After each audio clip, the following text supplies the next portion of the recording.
Welcome to the World Football Summit podcast, the show for football industry leaders who want to stay ahead of the game. We bring you the latest insights, trends, and stories from the experts driving innovation and progress in sports business worldwide. Join us as we dive deep into the ideas and initiatives transforming the world of football. From sustainability and innovation to player development, fan engagement, and everything in between. Our goal is to unite the global football industry and drive positive change and progress. Hey guys, welcome to another episode of the World Football Summit podcast. I'm your host, Jaime, CMO at World Football Summit. Today, it's time to deep dive into the German football industry. And for that, we welcome today's guest, McFadyean, who's an expert on the space. This one was so much fun. I have been hoping to do an overview of the German football ecosystem for so much time, and I'm happy to see it happen. Ben and I discussed the CBC Bundesliga deal, Euro 2024, and given that Ben is a fan of Borussia Dortmund, we analyzed the club's sports business model. Yep, this one covers a lot of ground, so make sure you stick around. Before we go into it though, don't forget to subscribe and rate the podcast on your platform of choice and share it with your industry colleagues. You would not believe how much that helps us. You can also subscribe to our newsletter where every week we send updates, trends, and everything that goes on at our events. You can find the link in the show notes. Remember, this 2024, we have events in London, Mexico, Sevilla. They're all coming up, so check it out on our website, and we hope to be there. And now, let's welcome Ben to talk all things Germany. Well, Ben, it's a pleasure to have you on the World Football Summit podcast. I've been looking forward to speaking to you because for a long time, I've been wanting to deep dive into the German football industry, and it's great to be able to do so with an expert. The best thing is we're recording this a couple of days after Borussia Dortmund beat Bayern, so I think you're going to be in a good mood. Yeah, the setting is there for a legendary episode. Welcome. Absolutely, Jaime. Fantastic to speak with you. I really enjoyed my visit to World Football Summit Sevilla. Beautiful city and amazingly well-organized event. And thank you so much. I really look forward to sharing my interest and my work in the Bundesliga with you. Well, thank you for the kind words. But I always say the quality of the event is determined by the quality of the guests. So if you were there, you definitely contributed your part to that. So thanks for joining. And I'm sure it's not going to be the last event that you're going to join. But anyway, Ben, I was thinking before we go into different topics that I think the audience is going to have a blast today. I was wondering, can you briefly introduce yourself? And I always like to ask my guest, why did you decide to pursue a career related to football? Absolutely. Thank you so much. Well, I'm a PhD researcher and academic in the field of German football. I'm also a journalist at the University of Portsmouth in the UK, I should mention. Previously with UCL in London. And I've been a professional sports journalist and writer for the last 11 years. I've contributed to 2 books, one on football's fight against racism and fascism. And I, together with Chris Lee, I've also worked on one called the Bundesliga Blueprint, which is a general introduction to the German football model and the model of football governance, and which came out 5 years ago. I have been writing about the Bundesliga for the UK's leading football magazine, 442, also regularly for Gulf News newspaper in the United Arab Emirates, and I write for regional newspapers. I guess you could say my specialization is interviewing coaches and players, and I have a kind of a biographical slant. I'm particularly interested in the life stories. I've interviewed a very wide range of players and coaches, including former Dutch national team coach Bert van Marwijk, who until recently managed the United Arab Emirates. He took the Netherlands to the 2010 World Cup final, which I'm sure you'll remember fondly as Spain beat the Netherlands in South Africa.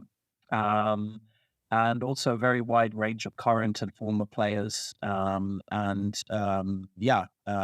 My particular interest, I guess, is Borussia Dortmund. the German 8-time champions and 1997 Champions League's winners. My stepfather, who raised me, Erhard, born and bred Dortmunder. I lived in Dortmund in my teenage years and was a season ticket holder, and have been an extremely big fan of BVB. I've seen more than 500 live games. Most recently, I came to VfL Bochum in Dortmund in February. And I started a path up here 11 years ago to represent Dortmund fans in England. And we've played Legends matches. And I kind of represented Dortmund in terms of tickets and organizing events and, fan parties and other things, and just kind of bringing the BVB yellow wall spirit to London. And it's been an incredibly enjoyable experience working with German football. If you could say that I have a kind of a mission, my mission is to bring the 50+1 to the UK and to get fans more involved with running their club for England and to share the ethos of people here in the UK. So, that's a little bit about myself. And thank you so much for mentioning the win at Munich, which a number of my friends were at the game on Saturday. And it was absolutely inspiring, a massive Easter egg from Borussia Dortmund. And let's see if they can do the same against Atletico Madrid. Let's see. And I like what you said there about bringing the ethos over to UK. No, it's one of the key elements that I guess defines the Bundesliga. No, Yes. and I think that's as I said at the beginning, what we're gonna dive deep into today. I guess, Ben, we can start with, to me, one of the most relevant stories, not only in the German football industry, but probably in the football industry as a whole during this beginning of the year, which is the deal with CVC, no? And that currently is now going through. Because as you said, the Bundesliga is kind of like the example or the benchmark in terms of being a fan-centric organization, no? So what you said about the ethos, how does that deal fit in with the ethos of the Bundesliga and kind of like the long-term implications for fans? Yeah. So the proposed deal to sell, if I'm not mistaken, it's 15% of the media rights, along the same lines of what happened in Ligue 1 in France and also La Liga in Spain. I believe that it would be fair to say that German fans' main primary concern is to maintain the 50+1 rule, which means essentially that the fans, i.e. the members of the club, always maintain the majority of football clubs. That is the case across all German the clubs, RB Leipzig, one majority owned by Red Corporation, and also VfL Wolfsburg, and until recently also Hoffenheim as well.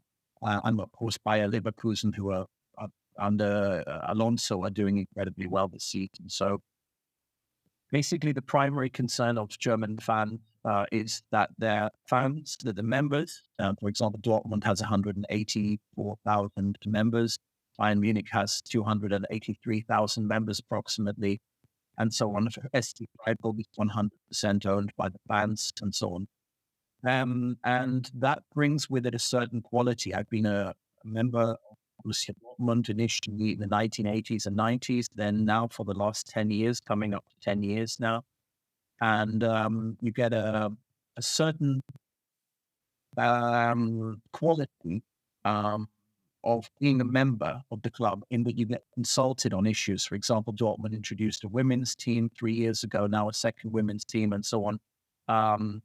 There are certain vetoes within the club, for example, on changing the name of the club, colors, the shirt, the badge, the venue where the matches are played, the name of the stadium, and certain things.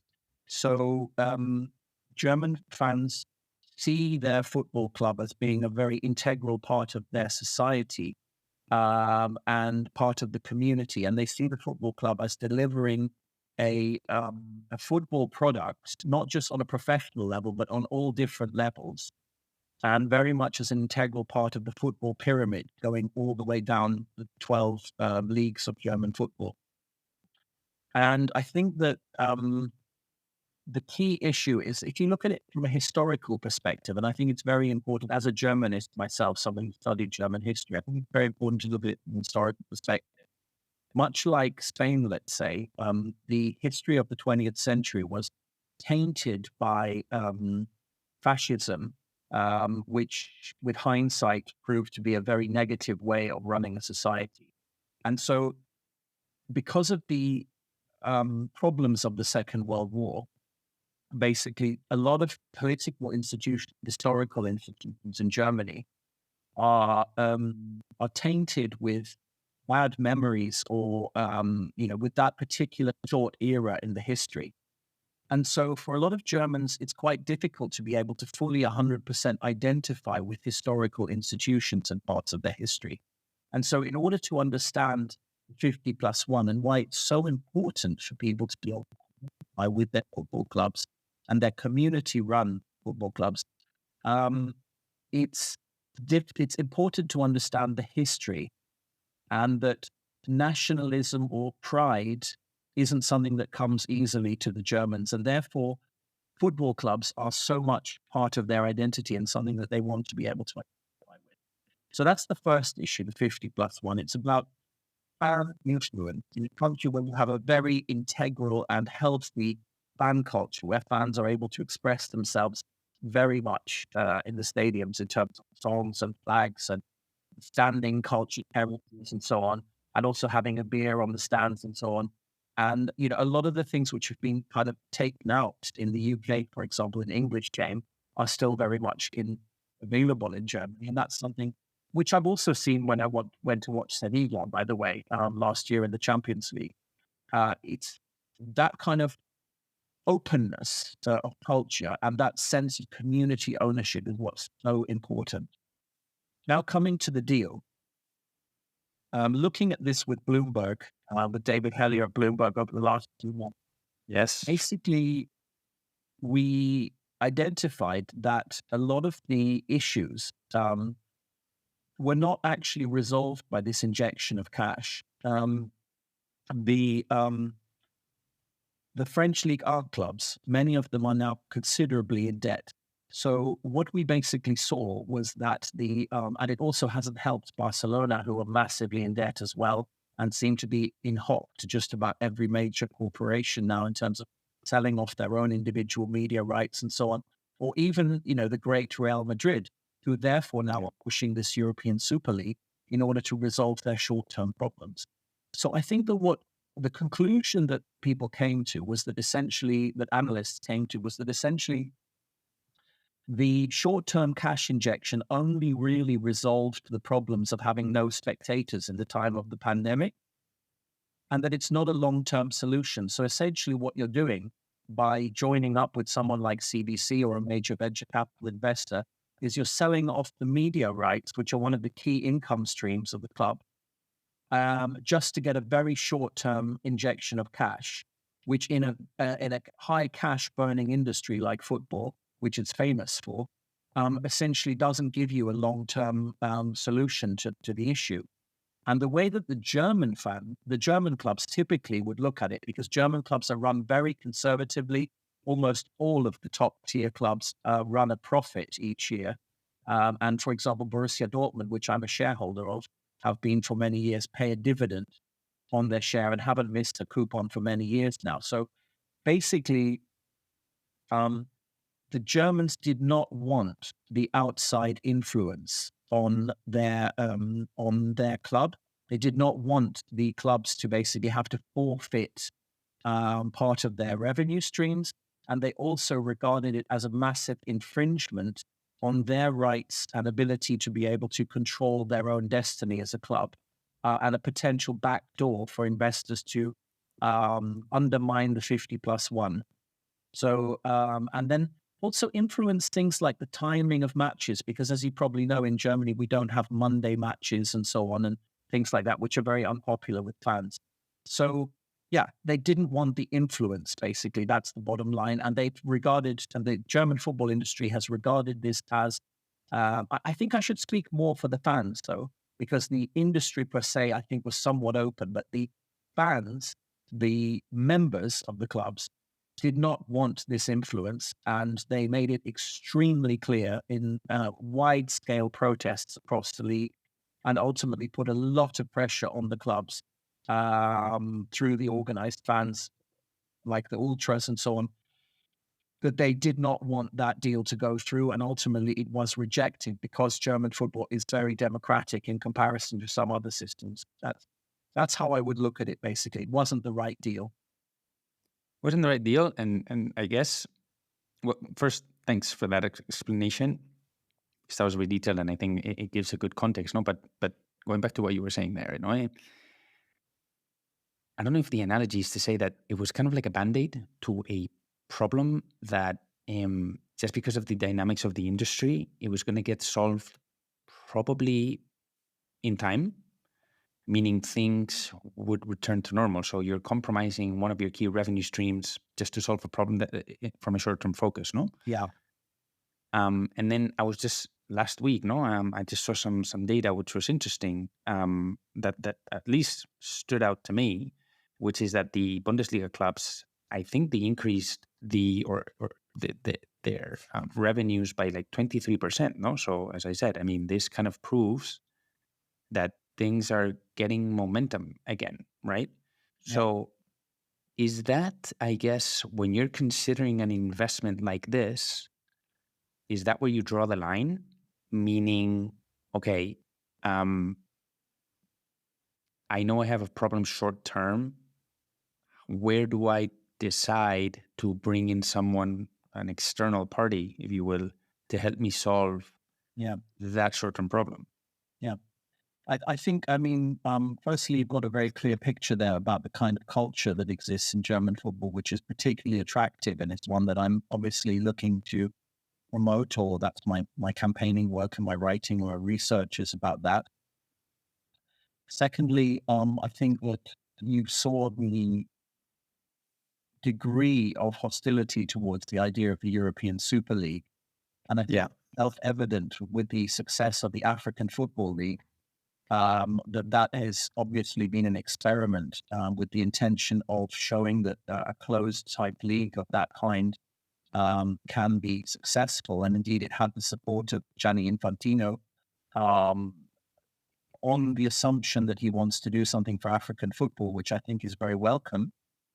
And African football is underrated. Indeed, I've attended games myself in Morocco and Ethiopia and so on. And there's a great quality of football there. And I would like to see, more African football on television. For example, the African Cup of Nations, AFCON, is a fantastic product, which I haven't missed in recent years and which I would love to attend. So, I think it's self-evident that innovation is welcome and that there are parts of the game which need more support. I recently attended a women's Champions League game at Ajax against AS Roma, and it was very different to a men's Champions League game. And I think that, there's wonderful investment gone into the women's game. And so it's very clear that innovation in football can work really well. But I think that fans, I speak as a fan, since my early teens, myself on the terraces, are extremely skeptical. I mean, Bayern and Dortmund rejected the European Super League. Mm-hmm. They were not going to take part in it. And yet Real Madrid, Juventus, I believe Barcelona as well, are still promoting it. I think there's a lot of skepticism about combining venture capital with football, particularly in Germany. And so I think people are concerned about the idea of European Super League 2.0 as it appears to be being promoted.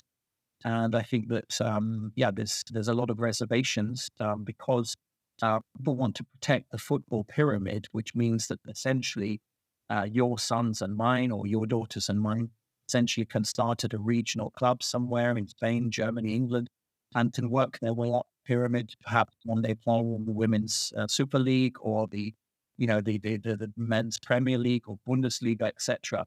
And so, I think that whilst I really do welcome the idea of venture capital and investment in football, and also innovation in terms of new tournaments, I think there is a limit to how much football you can broadcast on television, how many tournaments people actually want to watch, and at which point you start actually watering down the game. And also, to use uh, a, a well-known banner now that's circulating in the Bundesliga, created by the poor and stolen by the rich. It sounds very extreme, but I think that very much expresses what people feel about football. It's very much something which um, is treasured by the community, and I think that there's been an increasing sense of people with less money not being able to attend games and take part in what is the people's game. So essentially, you look at it from that perspective, there is a need to attract investment and to innovate, but at the same time, in terms of the soul of the game, I think it's very important to stay real and stay grounded in the community and to provide that kind of community identity. So German football has been very successful at managing themselves in a financially and fiscally conservative way in delivering a product and a very high quality product. Indeed, 4 times world champions. I mean, with the exception of Brazil and Spain, they're the most successful national team. So essentially, I guess a lot of German fans would be saying, we have a successful national team, we have very successful clubs, we have a league which works, or we can participate. We have a football pyramid which works. I think there are questions as to what degree really need to change something which is working. Yeah. Okay.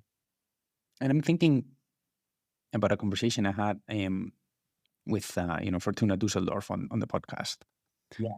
And the essence of what you just said there, that in Germany, football is considered a public good, if you will.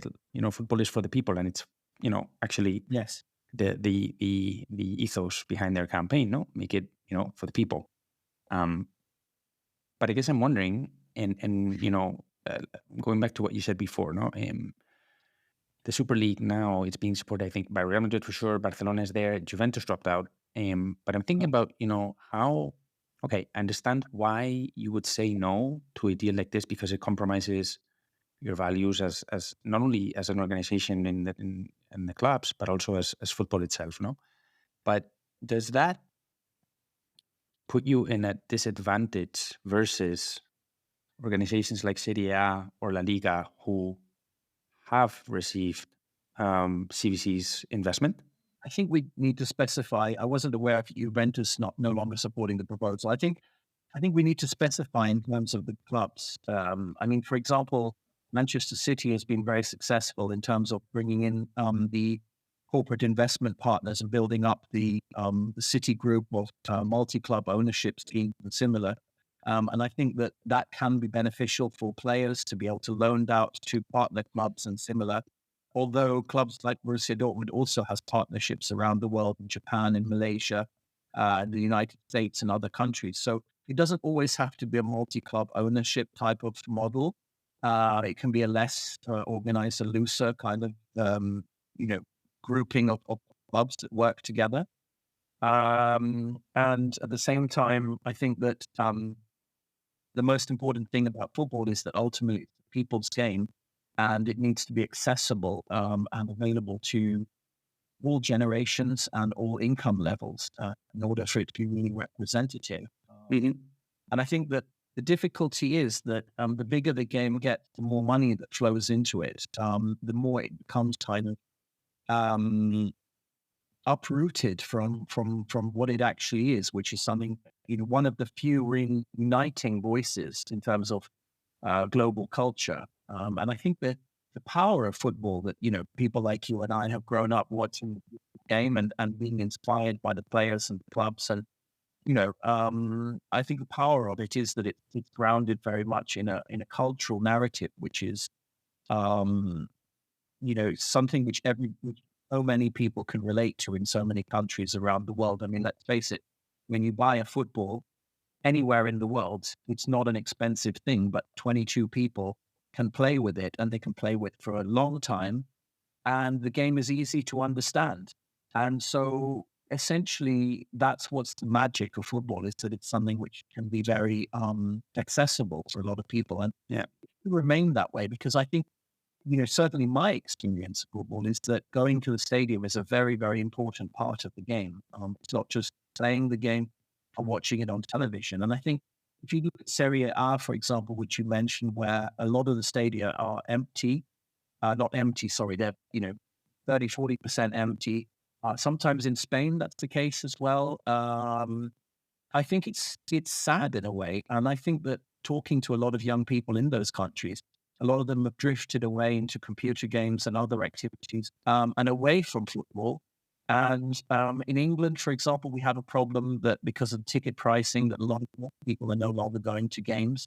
And so you get a lot of people over a certain age and not under a certain age coming to the games. And so there's a whole kind of a generational sort of issue. And so I think those are the kind of issues that need to be taken into account when you're looking at, the expansion of the game and similar.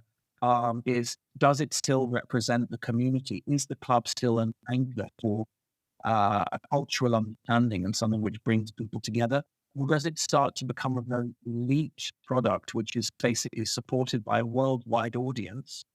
But then on the terraces, you don't actually have local fans or even players on the pitch who are from the local region or the local town and so on. So for myself, coming from a club, having supported a club like Borussia Dortmund, how the very focused on the Bundesliga and the qualities of the Bundesliga, I think, what we want to see is we want to see the clubs run conservatively from a business perspective, but we don't want to see the clubs selling out to large investment partners. And likewise to me, because then essentially the influence of the fans and the members is watered down.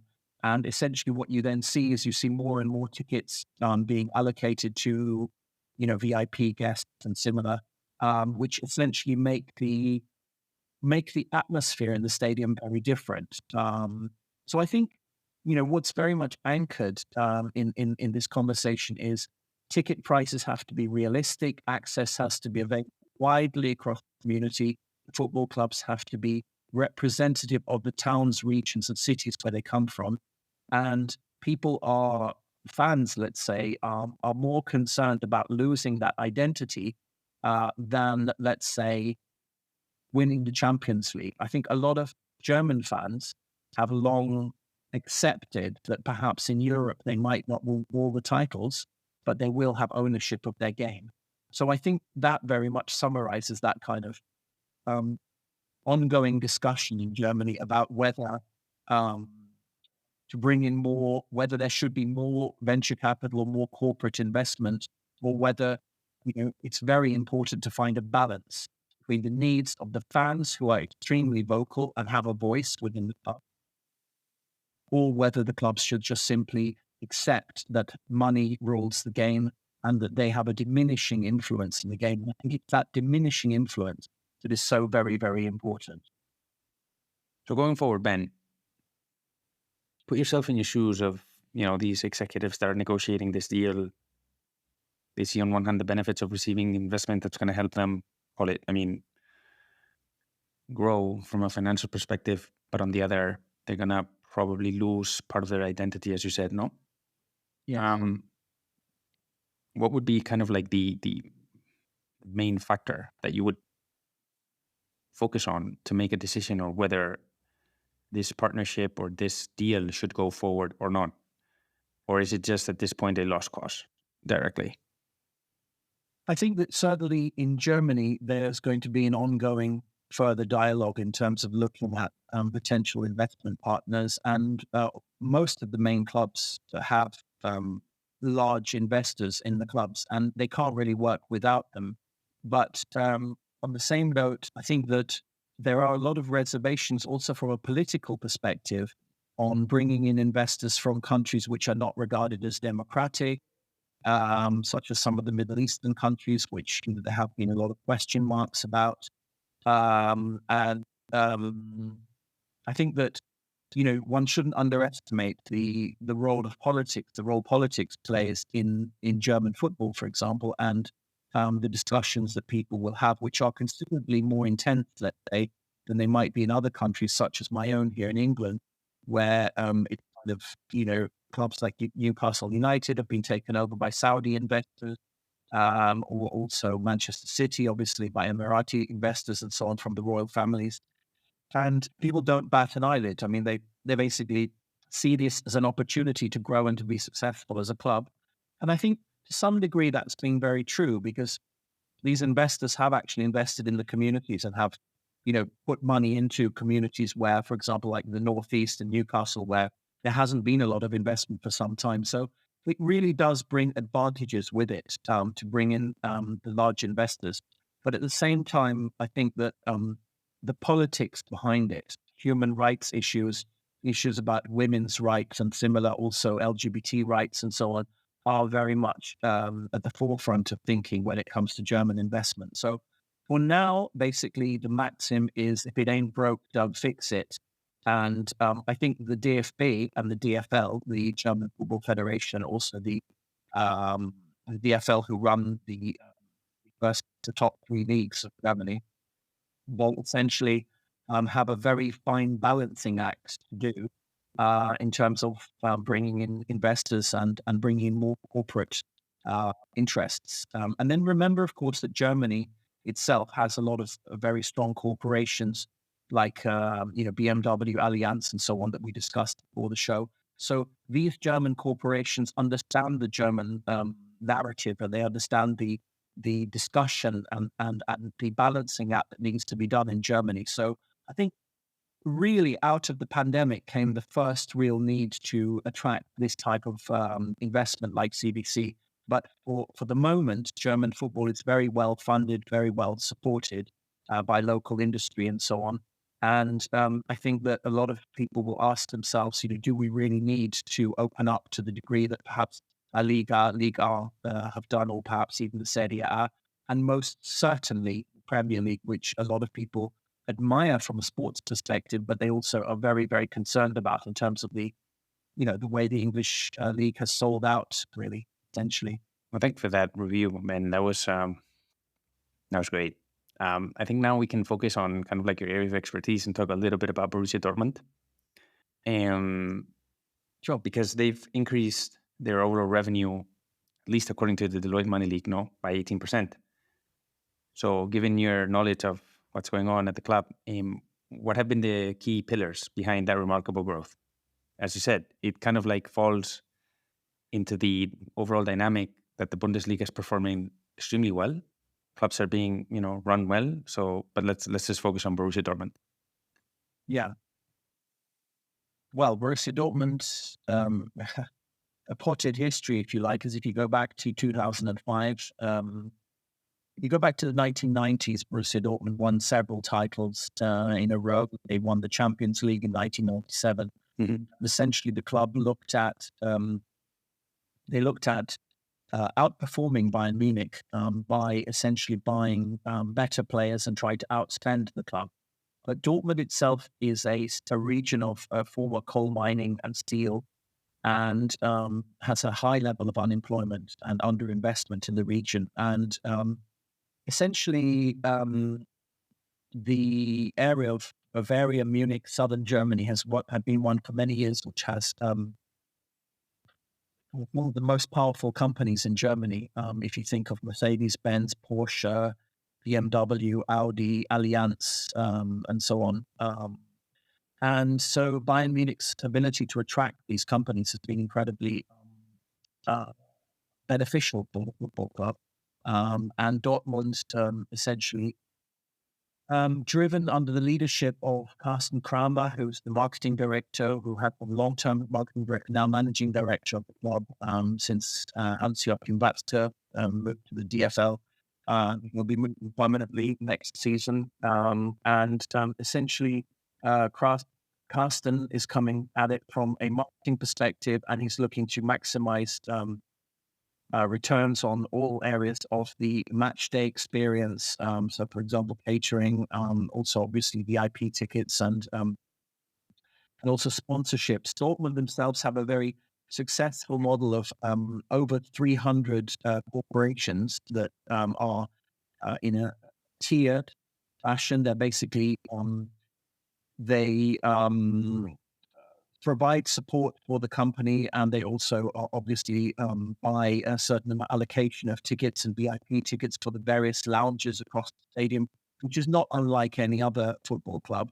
What Dortmund have also done very successfully is they've globalized their sponsorships. So they have sponsorships to companies far and wide, from Japan to Malaysia, for example. Mongolian Airlines is one.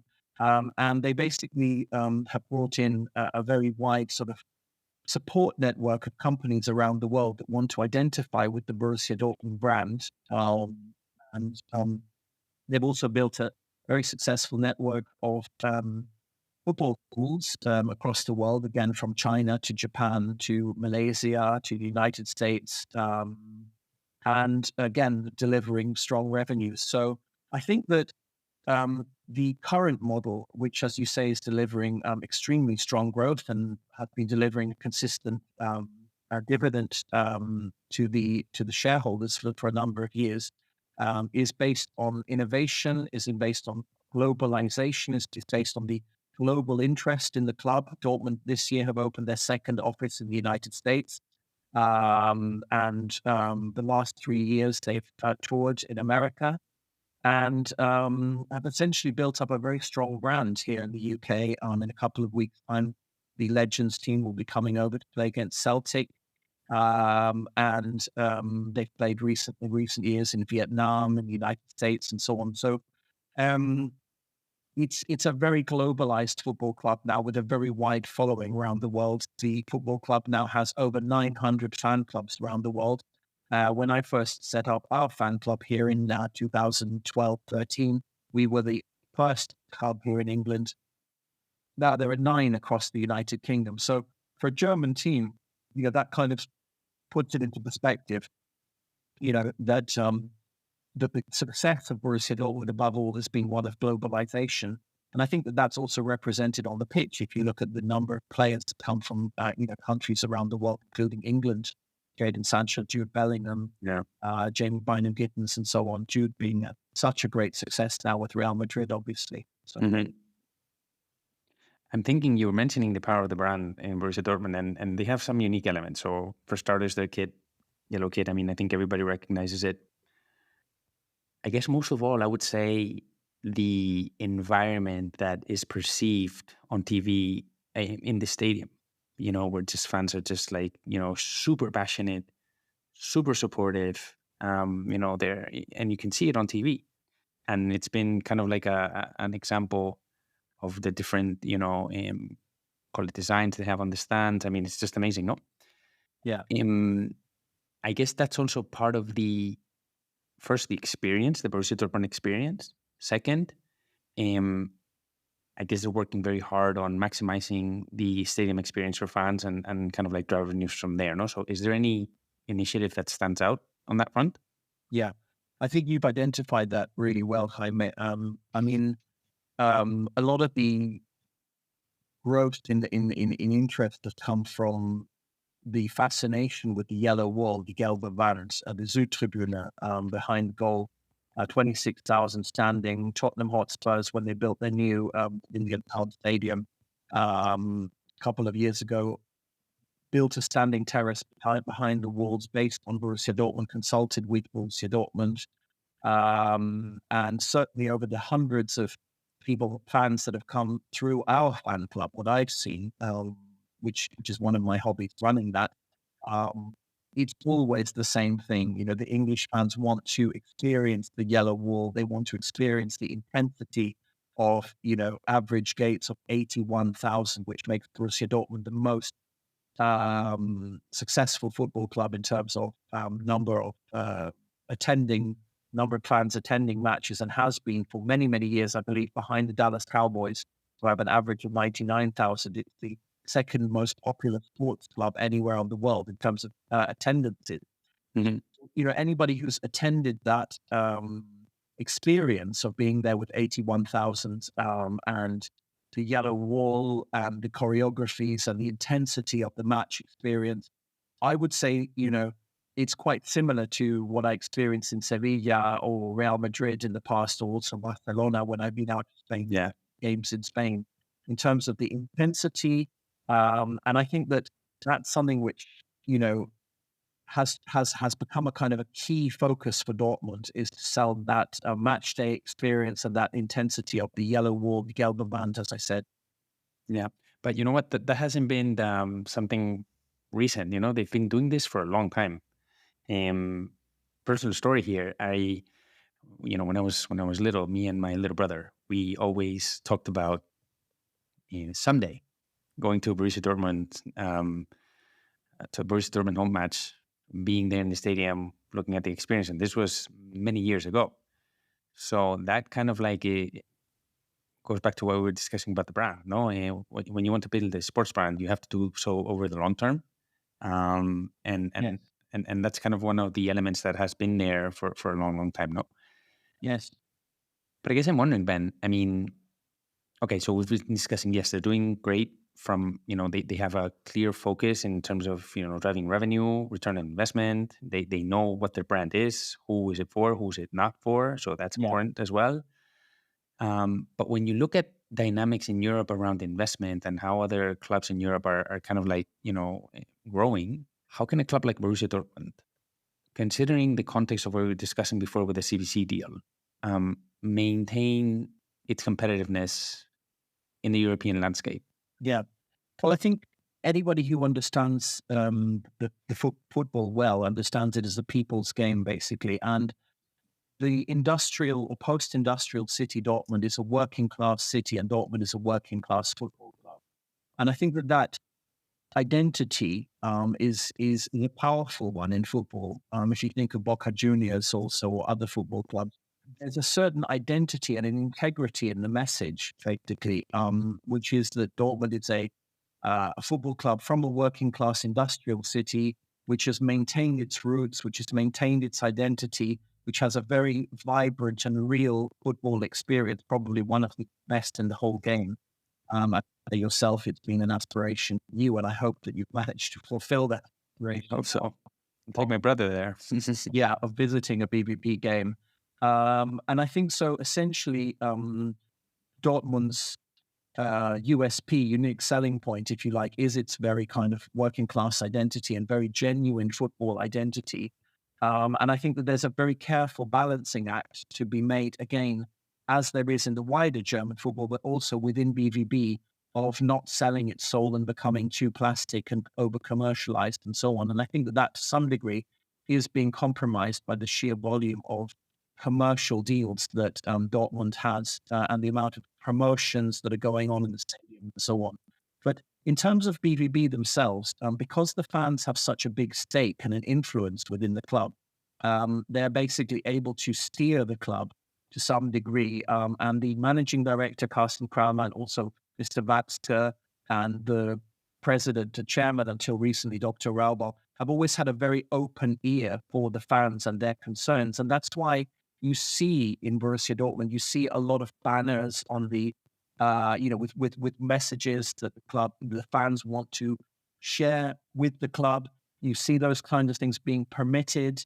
You also see, for example, the fans go on to before the match with their flags, with their banners, in a kind of pre-match ritual where you can see the importance of the fan clubs. And also Borussia Dortmund themselves have a Christmas party where the fans are invited to meet the players. They also have a summer tournament where the fan clubs all play against each other in the stadium and other things, which makes the club a lot more open, if you like, and a lot more genuine in terms of the football experience. And I think, certainly what we've seen over the years is that English clubs have asked me, for example, to consult Oxford United, Cambridge United, and other clubs that I've met with, Sheffield FC and so on, have asked me to come in and discuss with them how is Borussia Dortmund different? What are the unique selling points? How is the club organized? And what is it that makes this club so so desirable, I think, by fans around the world? And it's not just Dortmund themselves; it's also other clubs, like, for example, their rivals, local rivals, Schalke 04, who have that kind of identity, and also Union Berlin, more recently in Berlin, club which has attracted a lot of popularity since they got promoted 3 years ago to the Bundesliga. So ultimately, I think it's not just BVB, it's German football in general, in terms of its integrity, of its message, its openness, its accessibility, low ticket prices, which are amongst the lowest in the whole of, European game. And also the fact that, obviously, great beer and a very good football product ultimately on the pitch. And so, yeah, I think that the product almost sells itself, if you like, certainly from my perspective. And I think that what they essentially have to do or are doing is they're trying to find the balance between, on the one hand, making Borussia Dortmund, for example, or the Bundesliga, wider Bundesliga, accessible for corporations and investors, but on the other hand, being very, very clear that the German league want to maintain their way of doing things, which from a financial perspective, from a business perspective, is kind of proven that it literally does work. It works from a perspective of running the clubs in a sustainable way, but also with a very heavy emphasis on long-term fiscal responsibility and delivering shareholder returns and maintaining that integrity. So I think, it's a strong balancing act, but it's also one that works. And Dortmund themselves are a very good example of a German football club. Think about what you said there about the identity, no? And I was thinking of a conversation I once had with Juan Anton from Villarreal. And they said that for them, they understand their values and their identity and how that resonates with their local community. Yeah. The challenge now is, how do you export that to international waters, if you will, and effectively drive revenue from that? I guess that's, given the strong identity that German clubs and especially Borussia Dortmund have, if you're able to solve that and kind of connect with fans around the world based on those strong values, based on that strong identity, Yeah, that's where the opportunity may be, right? So yeah, that was very interesting, and I guess it goes back to the legacy that these clubs want to leave behind. And when you speak about legacy, I guess we cannot avoid speaking about the Euro 2024 in Germany. good question. Absolutely. Other than revenues, obviously, and given German football's unique, call it mission, if you will, how do you believe what's going to define the legacy of the tournament? Let's just leave it at that. Yeah. Well, let's just start from the top. I think the key issue for delivering a successful tournament is for the government in Germany to negotiate a successful deal with Deutsche Bahn, the national rail service, because obviously fans are going to be traveling. I was at the 2006 World Cup myself in Germany, which was one of the most accessible, friendly, and well-organized football tournaments. And, there have been considerable problems in the last couple of years with industrial relations in Germany. And I think that maintaining, coming to some consensus and agreement to get the German rail working efficiently, which has been a very big issue in the past year or year and a half, is the key issue in terms of delivering. Is Germany able to deliver a successful European Football Championship? Absolutely. I mean, they delivered the 1974 World Cup. They delivered the 2006 World Cup. They've delivered, 2021, they delivered matches of the European Football Championship.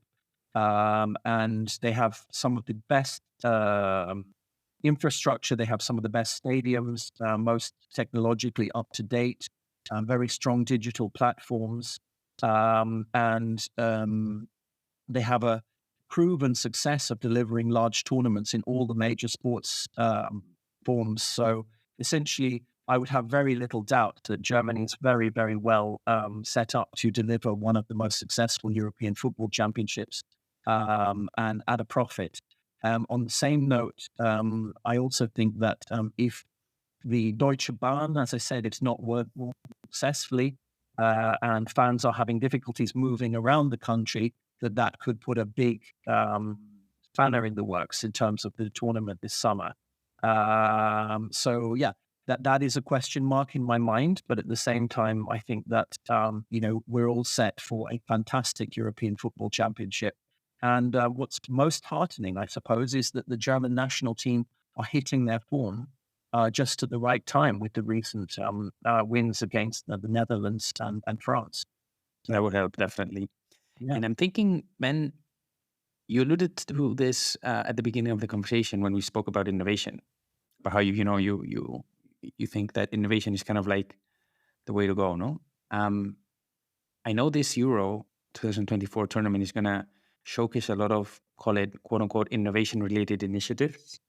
So are there any, very briefly, 2, 3 examples that stand out to you?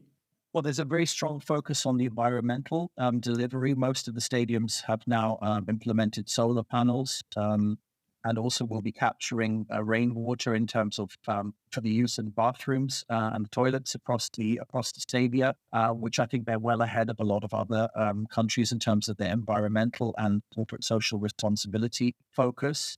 And I think that is a very key thing in the current era.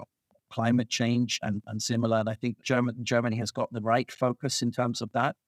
So the Euro 2024 is likely to be one of the most green and sustainable tournaments. And I think that is exactly the right focus that they should be having basically at this time. Yeah, I agree. In fact, one of the pillars, let's say, behind our rebranding that we launched last year at World Football Summit is the need for the football industry to embrace sustainability. And not only environmental, but across its 3 pillars. So it's social, it's environmental, and it's also financial. To me, I guess this tournament is representative of that, because obviously German football, as we have said several times during this conversation, is focused on profitability, but also going beyond the game itself and also educating and ensuring a high degree of environmental sustainability, and kind of, taking care of the carbon footprint that the tournament and major tournaments like these leave behind, no? So that's interesting. Yeah, you were going to say something, Ben? No, I absolutely agree with you. I think that should be the focus, and that has to be the focus in this current era. And I think that environmental sustainability in the game is absolutely crucial. And I think that that's one concern about the introduction of ever more tournaments is basically, the impact in terms of travel and similar. And I know that offsetting carbon footprint will be a very important aspect. It was already at the European Football Championships in 2021. However, questionable because that was held all over Europe in different venues, etc. So, I mean, the carbon footprint was much more heavy. Here in Germany, it will be more concentrated, but the DFB will also be looking to offset carbon footprint in terms of investing in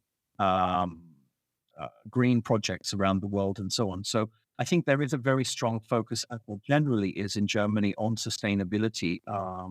As you're probably aware, Germany is the only country that has switched off the nuclear industry. Whilst that can be argued both ways, it's certainly a step in the right direction, I think, in terms of long-term planning. But, I think Germany is set to deliver a very strong European Football Championship. And, this will certainly be a legacy tournament for the country and for the DFB. But there are certainly challenges long term. And as I said, the main issue is will they be able to get the rail and travel working so that they can maximize revenues and maximize benefits across the country. Another big issue for the Germans has also been availability of tickets. The tournament is multiply oversubscribed, and local fans have been concerned about not being able to get tickets, not being able to attend matches and so on. But I mean, I think that's, That's unfortunately, and I think anybody would agree with that. It's it's one of the downsides of the global game and the popularity of the game, and the sheer media spectacle that football has become, which to some degree is one of the reasons we were talking before the show. I said that I like to go and watch fifth, sixth, seventh tier matches. Yeah, it's That closeness that you get of actually being able to, you know, get right close and see the players and have a chat with the coach afterwards and see how things go and so on. It brings me right back to my own playing days of some 20 years playing in local clubs and so on. And, I really enjoy that a lot. I think that closeness is something that people are looking for, and perhaps they experience that in German football a bit more than they do in other leagues. And I think that that's why, for me, it's such an important model of openness and participation on all different levels. And so for me, the German game and the organization and the way it's organized is a very important role model. And I believe, again, also, for example, in Spain, you have member-owned clubs like Real Madrid and Barcelona. So, I mean, I'm preaching to the converted here. in a way. I believe, I would argue that the reason many people fall in love with football is what you just said there, about being connected to, call it, lower tier clubs, because it's much more authentic. It's a different football. I'm not saying it's better or worse. It's very different, but I guess probably that's where people get more hooked into the game. And then that's when you kind of grow into a professional football fan, if you will. No? Sure. I guess, Ben, I've been thinking about this since the new deal between the German national kit, well, the German Federation with Nike, Yeah, is going to begin in 2027, if I'm not mistaken. And because let's reframe it. We've been speaking about how German football is characterized by identity, legacy, and their partnership with Adidas, which is a homegrown brand. yeah. Has been there for, I think, I don't know if it's like 40 plus years, 50 plus years. I mean, it's a long time, no? And suddenly, 7 years. yeah. And then suddenly this new deal with Nike, kicks in a couple of years. And I've been thinking that challenges a little bit what we've been discussing in terms of legacy. Yeah. But maybe I'm not an expert, and that's why I'm asking you, because you know German football better than me. So what is your assessment on this new partnership? What's your take on it? Jaime, that's a perfect question, and it exemplifies exactly what we've been discussing this afternoon, which is essentially the need to find a balance between modernization and taking advantage of the globalization of the game and worldwide partnerships and worldwide cooperation,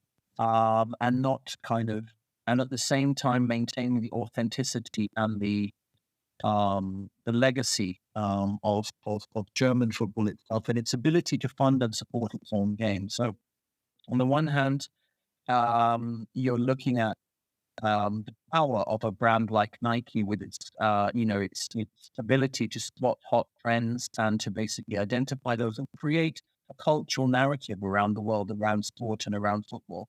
But on the other hand, which Germany want to take advantage of, and they want to be part of that. And on the other hand, there's also the German idea of particularly post-war way of cooperating and working together to make Germany strong by cooperating, which you see with clubs like Bayern and with Dortmund, where they have these armies of local companies based in Germany, increasingly international ones too, but very strong local German companies that support the club and help the brand and regard the brand as a sort of as being able to deliver the local identity, the sort of Dortmund becomes the national team of the Ruhr area where they come from, of that industrial area. And there's a very strong regional identity, partly because Germany it was created as a federal state after World War II. And so each of the different federal states has their own government. So basically, the strong teams in each of the regions represent internationally that region and those industries. And so if you think of it from that perspective, it's regionalization versus globalization.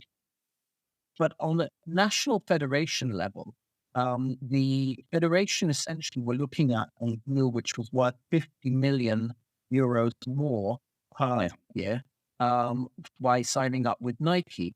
And also the DFB essentially look at the success that Nike have had promoting England as a national team around the world, building on the success of the Premier League. Because let's face it, the Premier League, when it comes to marketing, cannot be outdone around the world. They are the most successful in terms of their social media followings, followed by La Liga, yes, and very, very much behind that, Bundesliga.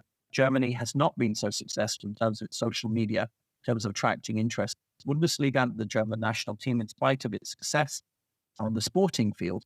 So I think what they're looking for is not only bringing in the revenue, bringing in the additional money, which will be used to support the football pyramid in Germany, which there is a strong need to do. I myself am on the board of a seventh tier club in Germany, and I see the real problems of attracting enough funding and money to make things work, basically, so that children, kids, young women, young boys basically have a chance to play football and are well funded and well supported. And so the DFB's primary concern is essentially one is taking part in the globalization, the global power and the reach that Nike has. And on the other hand, also bringing in sufficient amounts of money, which is realistically going to help to fund in a economic crisis, which we cannot, I mean, it's a global crisis, let's say right now. And so, I mean, there was very little doubt that when the offer came from Nike, and Nike had made a similar proposal 3 years ago, and the DFB rejected it at the time. 50% more than Adidas. I mean, yes, German football is proud of Adidas. It's a local company. Puma and Adidas, two brothers, Rudy and Adi, founded the company after the Second World War. Adidas has been an instrumental part. It has an incredible, it's been an incredible brand leader worldwide. It's one of the most recognized sports brands with a 94% recognition rate, similar to Nike. But I think that it's not going to harm Adidas because they have such an incredible global presence, number 2 leading sportswear manufacturer. And for Germany, it's a chance to take a punt for 4 years, see if it works with Nike as it has done with Borussia Dortmund, for example, in the past. Remember that in the Bundesliga, only 3 clubs currently wear Nike. So from Nike's perspective, it's a chance to get more of the German market.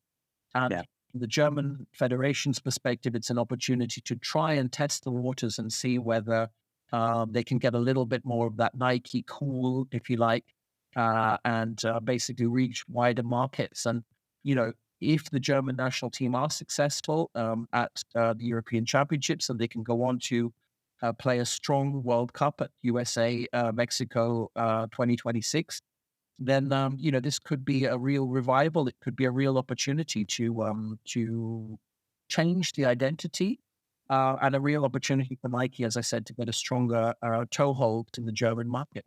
So it's a win-win situation. But certainly, it's been one from a cultural perspective, which has been very widely debated and, has certainly not been something which has been welcomed by all fans across Germany. I can imagine. But I guess at the end of the day, it's not really about receiving the money. Again, if those reported figures are true, where the German Federation is receiving double the money, I mean, obviously, I'm not saying you have to take it, but you definitely have to consider it. And then I guess the key decision is, where are you going to invest that money? So that makes sense. So anyway, Ben, thank you for that. And thank you overall for this great review. I think it's been so much fun. It has helped me a lot understand much more about the ethos of German football, about the industry there. I want to ask you one last question, given that you're a fan of the of Borussia Dortmund, just to finish off this fun conversation. Let's imagine that you had unlimited budget and that you could travel to, where you could acquire any player in history for Borussia Dortmund. Who would that be? What a fascinating idea. You know what? The thing about being a BVB fan is that you get used to them bringing through the best talents in the global game, from Erling Haaland, Jude Yeah. Bellingham, Jadon Sancho, Robert Lewandowski, Shinji Kagawa, and other Alexander Isaac, yeah, I mean, definitely, no? There's yeah, so much. absolutely, Alex Isak and so on. And, they basically scout worldwide for the best talents, and we've had some of the greatest players. But the problem with Dortmund is ultimately it's not a destination club. It's ultimately a club which is a selling club. They basically rely on that model of bringing in young players and developing, and that's why they're the record champion title holders at under 19s level in Germany, way ahead of Bayern Munich. You know, the success of German youth teams, you only need to look at, the coaches from the German youth team that have gone on to become top international coaches. Like Jurgen Klopp or David Wagner and Daniel Farke at Leeds United, Wagner at Norwich City, Klopp at Liverpool, and so on. So, I mean, you can see that basically Borussia Dortmund's academy at the Hohenbuschei is one of the most successful ones.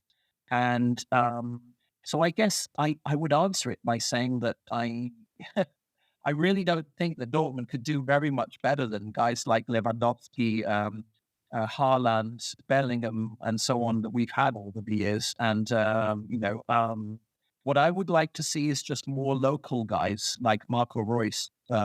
Basically, I'd like more players born, within the region of Dortmund, within the region of Westphalia, and more German players coming through.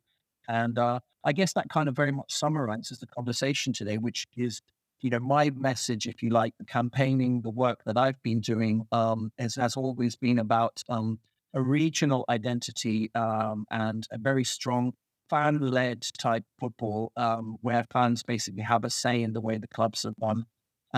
But I mean, of course, the big bugbear of Dortmund fans. And I mean, sometimes, selling players, it can be heartbreaking. But, at the end of the day, of course, Dortmund would love to take a punt, take a risk, try and bring in a player like Cristiano Ronaldo when he was unsettled at Manchester United, which was being debated at the time, and just see what difference it would make. Could they really sell enough jerseys in order to make it a financial success? I think at the end of the day, what you have to realize is that the kind of success of a club like Borussia Dortmund is a kind of a symbiosis of the influence of the fans, the influence of the local businesses, the influence of the local culture and community, and the authenticity of the product. And so ultimately, I think, in a time of where people feel quite alienated, I think, from a lot of aspects of society, football has that wonderful power to unite people and bring people together.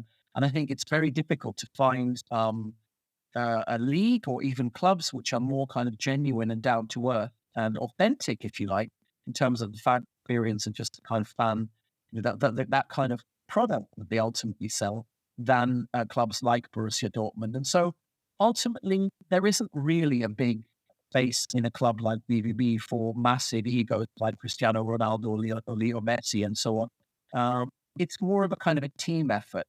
I think, at the end of the day, that groundedness and authenticity and that team effort is what people find so attractive. So ultimately, I think German football is here to stay, and it has a very long-term, very much long-term viable. So, I hope that that's what came across. That's certainly what I wanted to share with you today.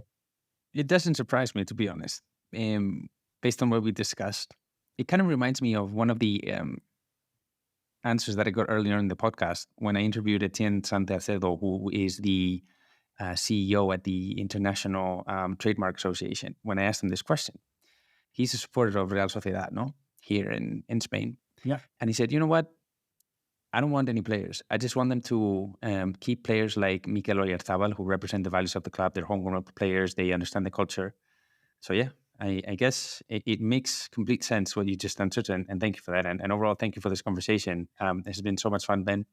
Before wrapping up, I don't know if there's any last words or any messages that you want to share with the audience.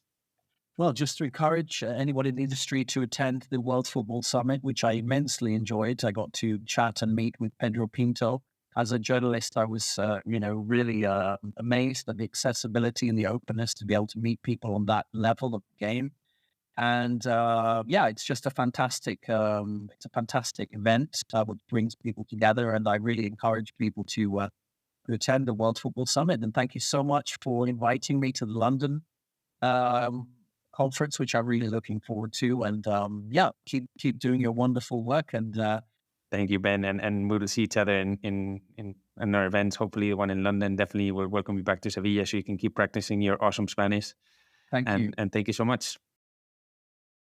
And there you have him, Ben McFadyean, with a masterclass and a great overview about the German football industry, about Borussia Dortmund. And, that was a fun conversation. I hope you had fun as well. Let me try to summarize everything we talked about, which was a lot. Beginning with, the ethos of German football, about, the 50+1 rule, everything about their community, and I guess what stood out most to me is when rejecting the CVC deal, I guess the mindset is, okay, are we going to compromise our identity, our long-term focus, our brand, our values, because we're going to receive some short-term cash? It's an open question. I'm not saying it's right or wrong. I'm just saying that's kind of like the angle that the Bundesliga and the clubs there embraced. And especially in a time when the football industry seems to be roaring back, you see good results all over the place. You see the results of the money league clubs. They're increasing their revenue so much, and their business. So maybe it's time to really focus on innovation. But again, always without compromising the identity and the values that define you as a sports brand or a club, right? At the end of the day, I really like the way Ben summarized it. Is if it's not broke, why you don't need to fix it? Why are you going to touch it, right? So anyway, then about Borussia Dortmund, I mean, really, I guess to some of you, I'm not going to discover anything new here, but when you look at it from an overall perspective, you see their focus is on return on investment, on driving revenues. They have a very clear picture of what the brand is and what the brand is not. Who's it for and who's it not for? Something that, marketing legend Seth Godin usually says. And then the entire experience, how it evolves around those values that the club wants to transmit, and that uniqueness. And when you look at the stadium experience and how the fans cheer on the club, and that's part of the brand as well. So consider that every single touch point that the fan has anywhere in the world with your club is part of the brand. Is going to determine how it's going to be perceived. And then those values are then what's going to effectively help you drive revenue from those international fans and obviously those local fans as well, right? And finally, what we discussed about, the Euro and more importantly about the new deal with the German national team and Nike. It's not really about the money. What are you going to do with that money? Where are you going to invest? No, that's I think where the key question is. No, and I think once you have that clear picture in your head, I guess the decision. I'm not saying it's easier, but it's easier, right? Anyway, guys, I hope you enjoyed this episode. I think it was a good overview of the industry. As always, feel free to reach out on social media if anything else stood out to you. And before we go, don't forget to subscribe, rate the podcast on your platform of choice, and share it with your colleagues, with your friends, with your family. It helps us a lot. I want to thank you for tuning into this episode of the World Football Summit podcast. I hope you enjoyed it. I hope you have a great rest of your day, and hopefully we'll see you next time.